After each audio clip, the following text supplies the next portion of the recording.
Ever wondered what silence looks like on paper? It's there, between the dates and the signatures, folded into every file stamped pending. Before any oath was taken, justice was already waiting. Trapped inside folders, buried beneath bureaucracy, breathing quietly between the lines. Each docket tells a story, not with emotion, but with evidence. Names reduced to numbers, lives summarized in paragraphs. Pain printed in black and white.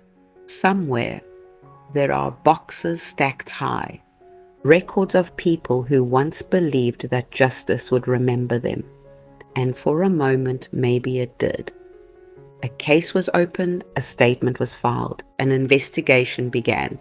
But then, the silence returned, because silence doesn't need permission. It just waits for fatigue. And when fatigue arrives, silence takes over the paperwork. Ever wondered how justice disappears without anyone noticing? It doesn't vanish, it's archived, stored neatly, numbered, filed, and forgotten. That's how memory dies in a nation, not through erasure, but through administration.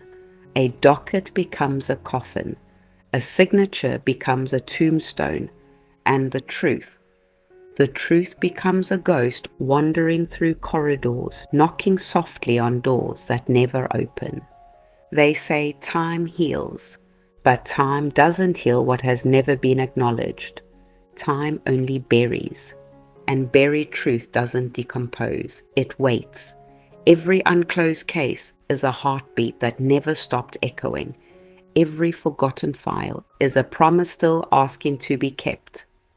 Ever notice how systems speak about people as numbers? 121 dockets. That's what they say, as if each one were the same, as if pain were measurable and loss could be counted. But behind every number there is a mother, a father, a friend, someone who still sets a plate at the table, someone who still dreams of closure. We forget that files are only the bones. The flesh of the story is human. Somewhere an investigator once cared deeply. They stayed late, followed leads, hoped for progress. But the system is not kind to conscience.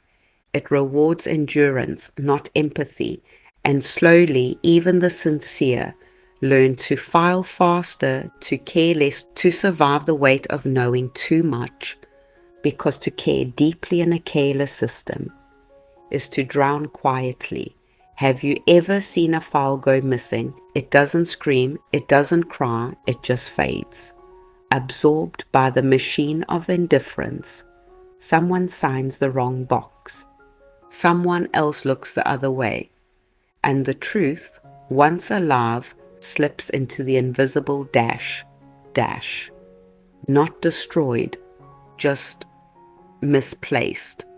That's the tragedy of bureaucracy. It kills without malice, it simply forgets. But silence is not neutral. It sides with the powerful every time. It protects the comfortable and buries the inconvenient. A silent system is not a broken one. It's a system working exactly as designed, to tire the seekers, to protect the guilty, and to convince everyone else that waiting is justice in progress. Ever wondered what it feels like to chase justice that doesn't want to be found? It's like walking through fog while holding a photograph of the sky. You know light exists, but you can't remember what direction it came from. And slowly people stop walking. Not because they stopped caring, but because they stopped believing. That's how hopelessness spreads. Not through defeat, but through exhaustion. And still the truth waits. It doesn't age, it doesn't expire, it waits. Quietly, faithfully, like a candle in a locked room, until someone opens the door again, until someone decides. That silence is not closure. That's how history reopens itself, through the persistence of memory, every once in a while a file resurfaces, a case reopens, a name is spoken aloud again, and you can feel the air shift, as if the soul of the nation inhales for the first time in years, because truth, once spoken, resurrects everything it touches. Have you ever noticed how the guilty always call for forgetting?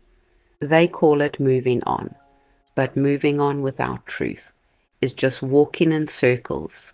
There is no healing in denial, only repetition, and every generation that inherits silence inherits the wound. We think silence is peace, but silence is just pain pretending to sleep. One silence can echo for decades. It seeps into culture, language, memory. It becomes the background noise of society, so familiar that people stop hearing it.